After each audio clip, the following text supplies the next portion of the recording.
Welcome to the other side of Letby. In episode 80, we're going to look at twins and triplets. And the reason we're going to do this is because I happened to listen to Mark Mays, that's Mayes, on YouTube last night. Now, Mark is a great guy because he's a fantastic communicator, a natural leader, and he brings people together very, very well.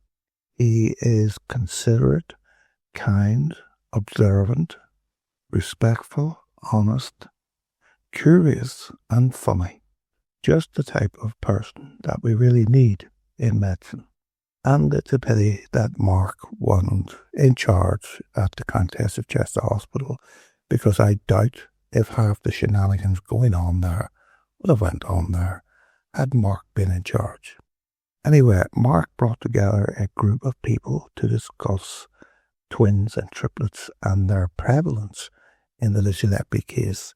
And this is something I haven't done before because it is quite daunting when you look at twins and triplets and all of that stuff, the genetics and how it all comes about. So I kind of avoided it, although it's a big mistake to avoid it, given the prevalence of twins and triplets in the so-called Letby series of babies. So first of all, let's look very basically at how twins and triplets come about.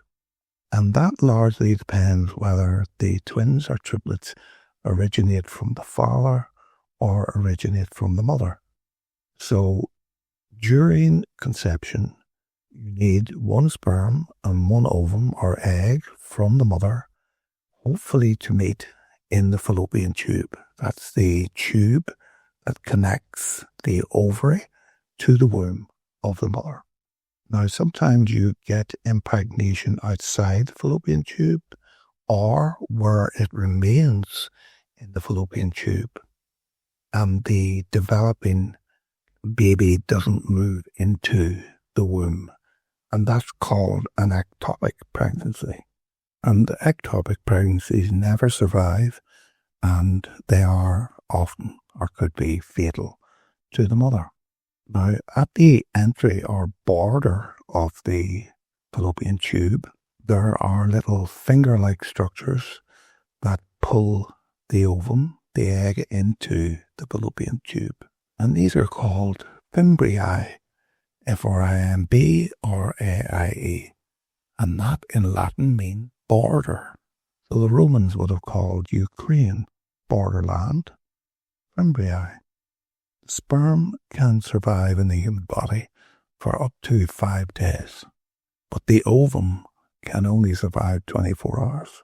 So that gives us a 6-day window, you could say, in which conception can occur. Conception being the union of a sperm and an ovum. Now, a typical male ejaculate, if there is such a thing, contains between 15 and 300 million sperm per mil, meaning that a large ejaculate can achieve up to 1 billion sperm in one donation, shall we call it. But being male, they are not very efficient and pretty lazy, so that by the time pregnancy occurs, there's only about 200 of them around to do the job. The rest of them die out because they're not strong enough to reach the fallopian tube. So if we look at the fertility window for a woman, it's fairly narrow for most of the population, about 5 or 6 days. And if there is a regular cycle, a 28-day cycle, then that window is usually between 8 and 15 days of the cycle. And the ovulation or the production of this ovum and placing it into the fallopian tube usually occurs about 14 days before the next period, but it can occur any time between the 6th and 21st day. And for up to 5 or 6% of women, they can actually ovulate on week 5 of a cycle. So if you really want to know, you better keep track of your cycle. And remember, because the sperm can survive for 5 days, the peak fertility period is 2 days before ovulation. About 26% chance of becoming pregnant if there is sperm in the fallopian tube at that time. So even though there is this 5 or 6 day window of fertility every cycle, the problem is that the cycle often changes. And the cycle itself can change even with a regular period. These are not common events, but as we said multiple times on these podcasts, common or rare are irrelevant in medicine. So when it comes to twins or triplets, there are fraternal twins, so that's father-related twins, and that happens when 2 separate ovum are fertilized by 2 separate sperm, and that will always result in what's called dizygotic twins, because the zygote is what happens when a sperm and an ovum fuse together. And in the case of monozygotic siblings, twins, triplets, or whatever, that's when the fertilized egg, the zygote, splits into 2 or 3 and create genetically identical zygotes.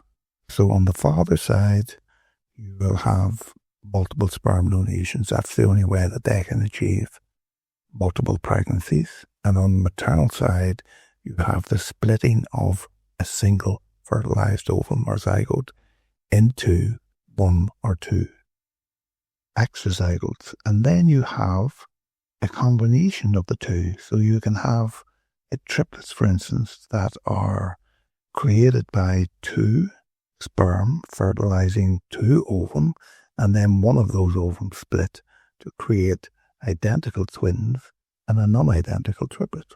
And then the rarest of all, of course, is the monozygotic, or the single sperm, single ovum triplets, which were babies O and P. Now, each parent, no matter what the circumstance, each parent contributes 50% of their DNA to a child. In a normal situation, when I say normal, I mean typical biological situation, there are 46 chromosomes, or 23 pairs each, of genetic material in each baby. 23 from the mother, 23 from the father. So in the dumb male of the human species, a hormone called testosterone drives everything. And for the more complicated and sophisticated female members of the species, it's pretty true to say that estrogen drives fertility and progesterone drives pregnancy. So estrogen is a very important component of female human health. And estrogen is produced in the ovum themselves. Sadly for women, over time, the number of those ovum decline, so too does the estrogen. That doesn't happen in males. In males, they lose about 1% of their testosterone every year. The point being that men and women are very distinct biological entities, and women are much more complex than men. And therefore, in my opinion, we should have a separate, distinct women's health service to deal with distinct female problems. Yes, we can all get appendicitis, heart attacks, all the rest of it, but the rate at which these happen in men and women are completely different and are for different reasons. So one of the ways that we're going to fix this problem of poor biological outcomes to pregnancies and all of the other issues is to begin to educate children very young that women and men are very, very distinct. Even though we're both humans, we are biologically and physiologically very distinct. So back to our twins and triplets, they become more important even, not just by the fact that they're twins and triplets and they're multiples and therefore are more complex by their nature, but also when it comes to how we set up the placenta. So what is a placenta? So a placenta is literally a temporary organ, no different in many ways than a liver or a kidney. Now, can men imagine what it would be like for 9 months of their lives to have an extra kidney? No, they can't. But women frequently have an extra organ in their body temporarily called a placenta. And the name placenta comes from Greek but was translated into Latin, and it means cake. So the original Greek word meant flat cake, and placenta was a particular type of layered cake that they made during the Roman period. So men named the placenta after a layered Roman dessert. Now, after fertilization, we get a zygote, and the zygote is just the union of the sperm and the egg. And this undergoes a very rapid cell division that's called cleavage, and it forms what's called a morula, or a solid little cluster of cells. And by the third or fourth day, then it forms a hollow cluster of cells called a blastocyte. And this blastocyte is a truly amazing biological creation because it has two layers. The outer layer, called the trophoblast, which goes on to form the placenta, and an inner layer called the cytotrophoblast, which goes on to form the baby. So around about the 6th or 7th day of pregnancy, the trophoblast, or the outer layer of this zygote, splits into two parts. The cytotrophoblast, which begins to form all of the little vascular networks where all the exchange between the nutrients from the mother and the waste from the baby will happen. And then the outer layer, cytotrophoblast, starts to invade the wall of the uterus and set up all the areas where this nutrition is going to come from. Now, remember that this placenta comes about from what we call differentiation, and this is where a cell changes from a generalized cell to a specialized cell. And the starter cell is what's called a stem cell. So the stem cell is the basis of all cells, and then the stem cell will change its function, a bit like how a mobile phone can change. It's still a mobile phone, but it can become a camera, it can become a notebook, it can become a calculator or whatever. But it remains what it was. That is the differentiation that allows this process of forming a new organ to happen. But there is a big problem with that when it comes to pregnancy, because the father's contribution to the placenta is actually quite large. Of course it would be. The father's genetics are quite happy to build an extra organ somewhere else, as long as it's not in its own backyard. Bit of biological NIMBYism. But this genetic component of the placenta formation, the genetic presence of the father inside the mother, should be rejected by the mother's immune system. But that doesn't happen because the mum creates a barrier, or many barriers, between the placenta and the fetus. And then it does a lot of very fancy chemistry inside the womb to turn off immunity against this new placenta. So the father has to use a lot of genetic cheat codes to pull this off, of course. And the father's genes act like on-off switches in the placenta. They tell it to grow fast, grab nutrients aggressively, a bit like the baby's hunger mode. So, as is the case in nature, the male component of the placenta is very aggressive, whereas the female component of the placenta, that's the genetic component, is operating in stealth mode, much like a diplomat.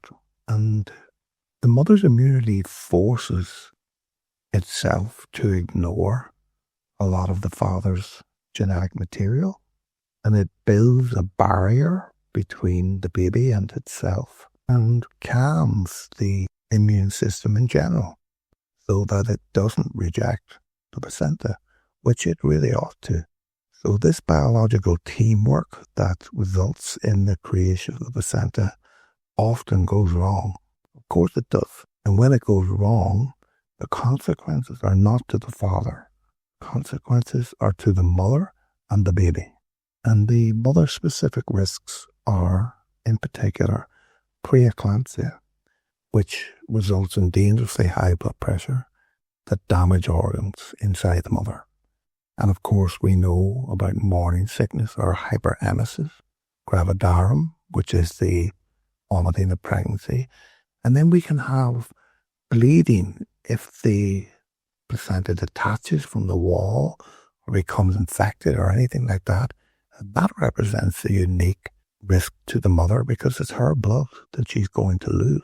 The placenta can also cause peripartum cardiomyopathy, so it can affect the mother's heart, and it can affect the mother's liver because the liver has to do a lot of work as well, and you get what's called acute fatty liver, and this can happen to a mother in pregnancy as well. So these are the risks that the mother runs that the father does not run. And then because of placental problems, we can have low birth weight, prematurity, and that's often linked to maternal stress. And we can have brain changes from high maternal cortisol that affects behavior in mothers as well, which can sometimes be detrimental to the outcome of the pregnancy. So we're talking huge complexity here, even in a normal pregnancy. And that complexity just gets worse when it comes to twins and triplets. So, for example, the preeclampsia risk in twins and triplets jumps between 12% to 30% certainty, up to 6 times higher the risk than it would be the case for a single pregnancy. 60% of twins and nearly all triplets, that's beyond percent of triplets, are born prematurely. Gestational diabetes is double the risk in multiple pregnancies than it is in single pregnancies, as is anemia in the mother and consequently in the baby. Cerebral palsy, 6 times more common in twins due to preterm birth. Birth defects in the heart and the spine, the digestive system, double the risk in twins and higher in triplets. And all the little baby diseases, respiratory distress syndrome, difficulties in maintaining blood sugar, and the general need for intensive care is far greater for twins, triplets, than it is for singletons. So pregnancy is like running a marathon at minimum.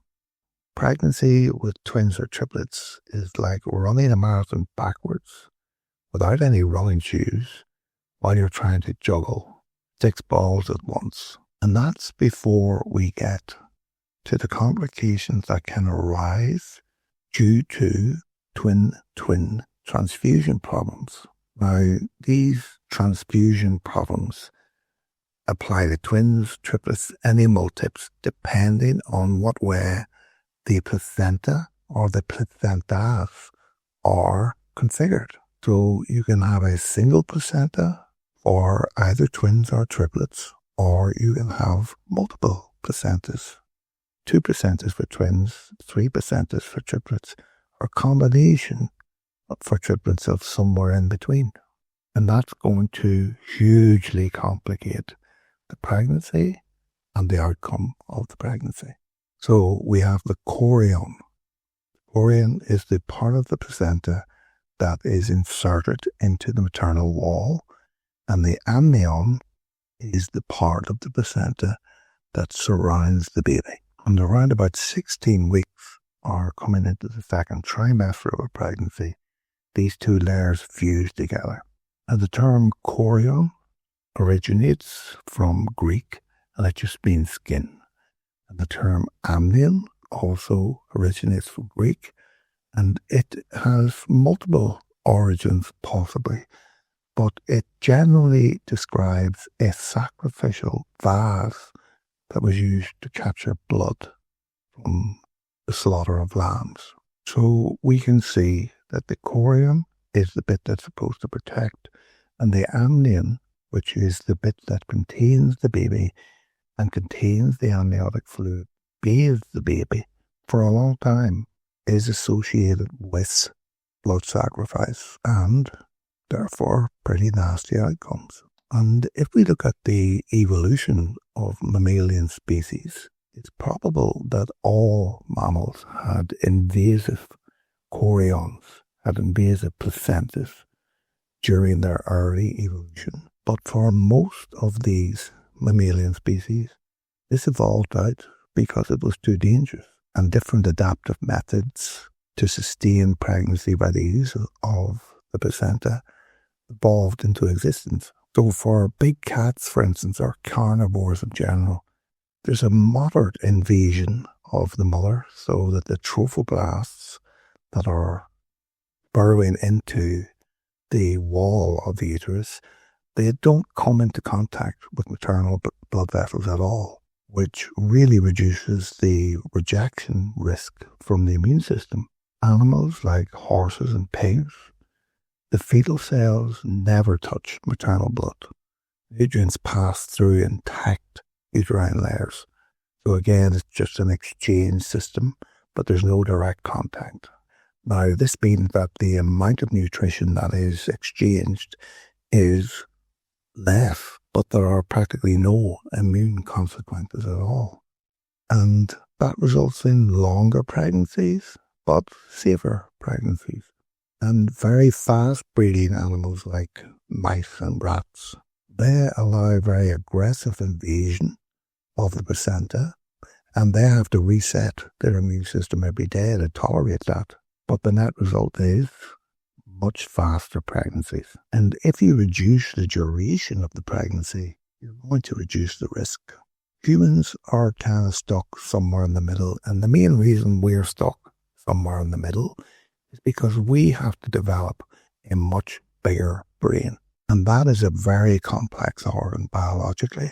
It takes a lot of time, takes a lot of control of genetic differentiation and all that kind of stuff. So we couldn't or can't evolve to probably anything less than 9 months of a pregnancy with a fair degree of invasion from the placenta into the uterus. So on a risk spectrum in terms of pregnancy in mammals, humans would be pretty high up there in general. Now, remember that the chorion and the amnion are part of the placenta. The chorion is more maternal focused and the amnion is more baby focused. And again, because nothing in life is simple, there are multiple configurations of the chorion and the amnion in twins and triplets. So we have dichorionic, diamniotic. That's 2 implantations and 2 separate amniotic sacs. And that is a much lower risk profile, much like singletons. And these are usually the result of the paternal twins. Then we have monochorionic, diamniotic. That means 1 shared placenta, 1 chorion implanted into the wall, but 2 amniotic sacs. So you've got a sac each for each of the babies. But this is going to result in a very high risk, 15%, which is huge in medicine, of twin-twin transfusion syndrome. This is where one twin is going to get more blood from the chorion than the other twin. And then we have monochorionic, so 1 implantation, monoamniotic, 1 amniotic sac, with 2 babies in that amniotic sac in the case of twins. 1 placenta, 1 sac, which is thankfully very rare because it risks cord entanglement, placental cord entanglement, and there would be a 50% mortality in that situation unless we were able to monitor. And even then, the risk is very high of mortality by these cords just simply twisting around each other in the single sac. In triplets, we have trichorionic, triamniotic. So again, 3 separate placentas into the wall of the uterus, 3 separate amnions for each baby. Then we have dichorionic, triamniotic, so that would be 2 placentas inserted into the wall with 3 sacs. So 2 babies are sharing 1 placenta and 1 baby has 1 placenta of its own. Then we have monochorionic triamniotic, that's 1 placenta, 3 sacs, that's all sharing this placenta, but each have individual sacs. And in this situation, the twin-twin transfusion syndrome is 20 to 30% of all cases. Very, very high risk.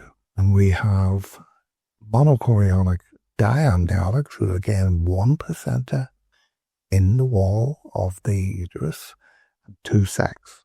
So 2 sharing 1 sac and a third with a sac of its own. Very rare, but it does happen. And finally, we have the monochorionic monoamniotic. That's 1 sac, 1 placenta insertion, and 3 babies sharing everything. That's extremely rare, and as you would imagine, has a very high mortality.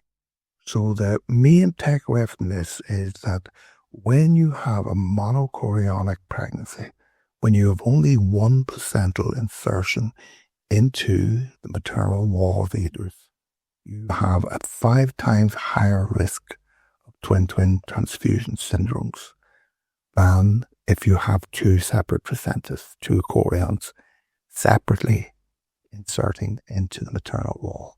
So in general, the more chorions we have, in other words, the more separate invasions of the placental wall we have, the better will be the outcome, because we're separating the life support system into individual units.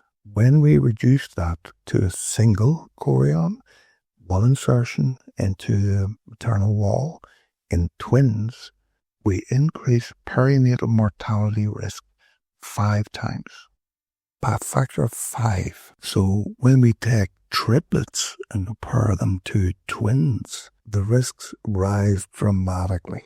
So the maternal risks, preterm labour, 98 to 100% of triplet pregnancies will result in a preterm labour, compared to 60% for twins. The preeclampsia risk goes up by 2 to 3 times. Again, in medicine, that is enormous. For triplets, gestational diabetes doubles compared to twin pregnancies, and postpartum hemorrhage, bleeding after the babies are born, 37% of triplet deliveries compared to 10 to 15% of twins. And again, postpartum hemorrhage is a horrific event to actually witness and to manage, and it's very dangerous and very frightening. The average delivery time for a triplet is 32 weeks. So what does the average delivery time tell you? It tells you that you can be 50% certain that a triplet delivery will occur at 32 weeks. And that compares to 36 weeks for twins. So we know that when we have twins or triplets in front of us, we are going to be dealing with preterm labour. The average birth weight for triplets in the UK or in the West is between 15 and 1700 grams. Very low birth weight. And that is averaging against twins, which is about 2.3 kilos. 76 to 98% of all triplets require intensive care. So what does that tell you? We know for a certainty that these triplets are going to need intensive care, and we are 50% certain that they're going to be born at 32 weeks. And the neonatal mortality rate for triplets is 48% compared to 1.4% for singletons. So we know when we diagnose the mother with a triplet pregnancy that we're dealing with 4 times or more mortality risk, multiple times or more risk to the mothers compared even to twins. So versus singletons for triplets, stillbirths are 2.5 times higher risk of stillbirth, neonatal death 5 times higher, and cerebral palsy 17 times higher. And we know all of this the moment they walk out of the first consultation. So what the hell was a pretend level 2 unit doing, dealing with pregnancies that are very uncommon but are hellishly risky? What was going through these people's minds that they thought that with 70% nursing shortages frequently, with no unit-specific neonatologist, no Tier 1, that's junior doctor rota, roster specific for neonatal care, barely functional as a special care unit, yet they took on these twins and triplet pregnancies. And not only did they take them on, they held on to them without a backward glance. When these risk factors, these multiples of risk factors, were known or should have been known by them, what was actually going through their heads when they decided to do that? What was going through the heads of these so-called expert witnesses when they were given evidence against Lucy Letby by not telling the jury that the Countess of Chester Hospital should never have had any of these twins or any of these triplets anywhere near their labour ward? Now, there are circumstances when people turn up, you have to treat them. When that happens, you would want to transfer them in utero. Yet, we've seen examples of admissions into the Countess of Chester Hospital of mothers who still had their babies in utero and were kept over the weekend until a decision was made about what to do with them.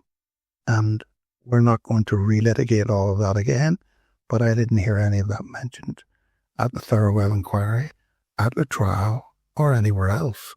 But the team, as Danny Evans refers to them, at the Countess of Chester Hospital knew or ought to have known that the risk of transfer postnatally to a tertiary centre is much higher than it is antenatally. But the single case that I always come back to in my own head is the monochorionic triplets. Babies O, baby P, baby Q. What the hell did this shithole think it was doing looking after these babies or trying to look after these babies? We have to remember the weight of these babies. The babies had managed to get to 33, nearly 34 weeks gestation. What do we know? We know that on average, those babies were going to be delivered at 32 weeks. What was the mother told about what would happen or what should happen at 32 weeks? She should have been told that she needed twice weekly scans in a tertiary unit with experts who had great knowledge and experience of dealing with triplets. We know, not from the trial, but from Professor Shu Lee's press conference, that the mother of the triplets had actually gone into labour at 34 weeks. We also know that that was a high-risk situation at 34 weeks.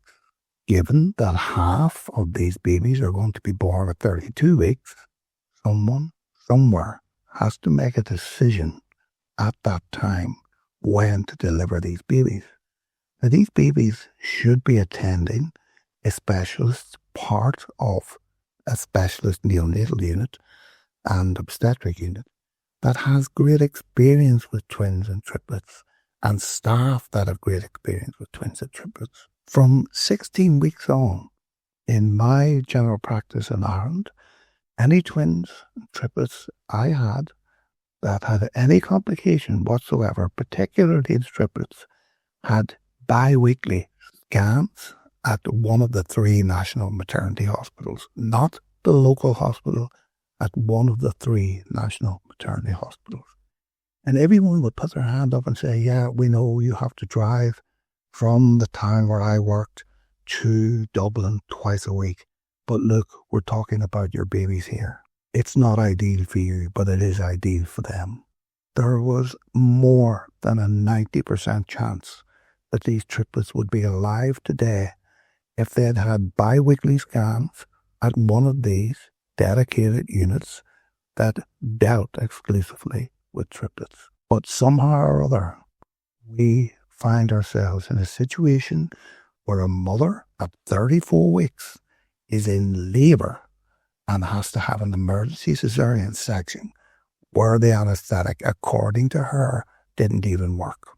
And according to the husband, when the incision was made during the emergency in-labour cesarean section that we didn't hear about during the trial, when the incision was made, blood and amniotic fluid splattered all over the wall in what the husband said was a scene from a horror movie. And during the Lucy Letby trial, we have statements from parents and grandparents, and they're like half a page. But we don't know what their antenatal care was. We don't know if the mother had twice weekly scans at a specialist unit, if she was given steroids, if she needed laser treatment for the twin transfusion syndrome that she may have had. We don't know any of that because the public record doesn't contain any of that. But it's vital that we know that. And it's vital too that the parents know that. In my working life, I've dealt with 4 sets of triplets in antenatal care. So that's roughly 1 per decade. And we were able to say to them, if you sneeze more today than you did yesterday, when you're 32 weeks or up, we have to assume that this is a consequence of your condition, and you have to haul ass down to the handful of experts in the country who know how to deal with your condition. So I'm at a loss to know why a mother who's had triplets that were 2 kilos weight could end up in a place like the Countess of Chester Hospital. I'm assuming that she had twice weekly scans that were showing stable growth and evenly distributed growth. We do know that at one point from the mother's statement, she was offered termination of one of the triplets because there was an 80% chance it would be smaller. That suggests that there was possibly some of these complications of chorionic, amniotic configurations, but it doesn't tell us what, and we can't quantify the risk then. But this was a healthy pregnancy that should have resulted in a healthy birth by elective cesarean section. Now, it's possible that anyone can go into labour one day to the next when you reach 32 weeks and you're carrying triplets. Yes, physiology can do that. All I can say is in the 1 per decade triplets that I dealt with, it never happened. In all of the pregnancies that we dealt with, it never happened because we always recognized our limitations and the severity of our limitations. And that's pretty much true for nearly any patient who comes to you with any condition. The probability that you are the right person for them to see for the reason that they are there is pretty low. What you try to achieve is that you are an adequate person for them to see for the condition that they come to you with. And you do that by having a very rapid shut-off valve for risk. So we're still in the dark about what actually happened to these triplets. And I've no doubt the parents are still in the dark too. In an article from the Independent newspaper from August 21st, 2023, we read that the parents of 2 triplet boys murdered by Lucy Letby on successive days have said the nurse has destroyed their lives. Letby, 33, injected air into the bloodstream of BBO and also into his stomach through a nasogastric tube. She also administered air into the stomach of his brother, BBP, and inflicted physical trauma of some kind to the livers of both boys. That is what the parents have to live with. Mechanisms of death that don't exist, and some kind of trauma. The deaths in June 2016 were the tipping point for consultants who suspected Letby was to blame and demanded she be removed from the unit at the Countess of Chester Hospital. The boys' parents felt unable to give their victim personal statements at Manchester Crown Court, and their comments were pre-recorded on film. Therefore, during the trial of Lucy Letby, there was no possibility of asking them questions about antenatal care. Both had begged medics to transfer the surviving triplet from the hospital after the unexplained and unexpected collapses of his brothers, which are now neither unexplained nor unexpected. And how can you call the death of a triplet born in a level 2 unit at 33 weeks from an in-labour emergency cesarean section in an operating theatre that the father himself described as like something from a horror show as unexpected? And in the article, the father goes on, later that day, things started to go downhill. No, things started to go downhill when someone made a decision to allow those babies to be born at the Countess of Chester Hospital and made the second decision to keep them at the Countess of Chester Hospital. He said that the father said, I was present in the NNU, the neonatal unit, and was informed that BBO had collapsed and to be patient and give staff some space. The father said BBO was visibly struggling. It was very distressing to watch his deterioration. I noticed the colour of BBO's skin was changing rapidly. It didn't appear normal to the naked eye. It was horrific to see, and it is an image that I'll never forget. Deep down, I knew it was not going to end well. BBO received a blessing from the priest and was quickly christened. Moments later, BBO was gone. I felt like I had been stabbed in the heart. No words could describe how I was feeling. I kept wishing it had happened to me, and at the time would have gladly taken his place. From that point, I spent some time in the unit with the surviving triplet, BBP. I did not know how I would be feeling and was worried about other complications.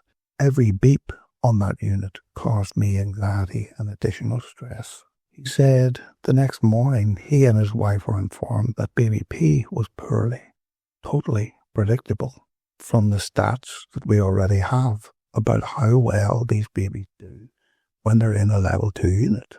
Nothing unexpected. He told the court I did not know what was happening. We were still waiting for an explanation for BBO. The situation escalated and I was worried at the drama and panic unfolding in the rooms. I knew it was serious when doctors arrived. What does that tell you? That there were no doctors there as it was arising. The whole ordeal was a repeat of the previous day. I knew it was not going to end well. And when Lucy Letby said that, he's not getting out of here alive, is he? That was held against her in the court, but yet the father felt exactly the same way. About a year after the death of his 2 sons, he turned to alcohol, he said. And we know about that too. He added, one day I took the car keys and had thoughts of ending my life. He said he was gobsmacked when he was told by police that a nurse had been arrested, but also relieved that there was finally some sort of explanation. I was always adamant that there had been some form of medical negligence at that hospital and never believed that their deaths were natural causes. I knew that something was not right, but it never occurred to me that they'd been purposely murdered. Lucy Letby has destroyed our lives. The anger and the hatred I have towards her will never go away. It has destroyed me as a man and as a father. So I wonder how that poor father feels now, and why it has taken so long for him to know that something terrible did go wrong. But from what I can see, it started going wrong long before they got to the Contessa Chester Hospital. The antenatal care of the babies was evidently not good enough compared to my experience of triplet pregnancies. Perhaps what happened to them is the norm in the UK, I don't know. But how does this father feel now that he knows that someone accused Stephen Breary of sticking a needle into his baby's liver that was pressed down into the pelvis by the overpressurization of his lungs, and that international experts, people who have been dealing with babies for a combined 400 years, including a former head of the Royal College of Paediatrics and Child Health, now say Lucy Letby is not guilty. How can this poor man get his head around all this? I've no doubt Lucy Letby will be freed. The evidence against her stinks. The police's decision to involve someone, the personality of Darry Evans, was a grave error, and the Court of Appeal still don't know what an embolism actually is. But if we stick with what we do know, and not wonder too much about what we don't know, we know that this was a massively high-risk pregnancy and that the outcome was fairly predictable. And Lucy Letby didn't target triplets and twins like the dumbasses in the press kept saying and keep saying. Nature chose them because they are inherently at risk by all of the complications of their construction and their sustainability throughout a pregnancy. And we know this for a fact. Again, the numbers, the statistics and the data don't lie. They tell us what we already know, that twins and triplets have multiple risk factors for death, and we have no idea why they were in the Contessa Chester Hospital in the first place. And we know also that when the surviving triplet was moved to the level 3 unit, he required very little treatment and did very well. And that would have happened to the other triplets had they been in the right place at the right time. In her statement to the court, the mother said that she believed she had infected all 3 of her sons when the complications arose. Why would a mother think that? What might the mother have thought had she known that the Contessa Chester Hospital was infested with Pseudomonas and Stenotrophomonas multifida, and God alone knows what else? Would she still have thought she had infected her children? Why was she allowed to remain thinking she had infected her children until the police told her that Lucy Letby had in fact murdered her children? Is that what people wanted her to think? In her statement, the mother does not say that she had a date for delivery. She says she was admitted to the Contessa Chester Hospital, and she was admitted to Contessa Chester Hospital because she went into labour. So many questions unanswered by both the trial and farewell. But do you know what?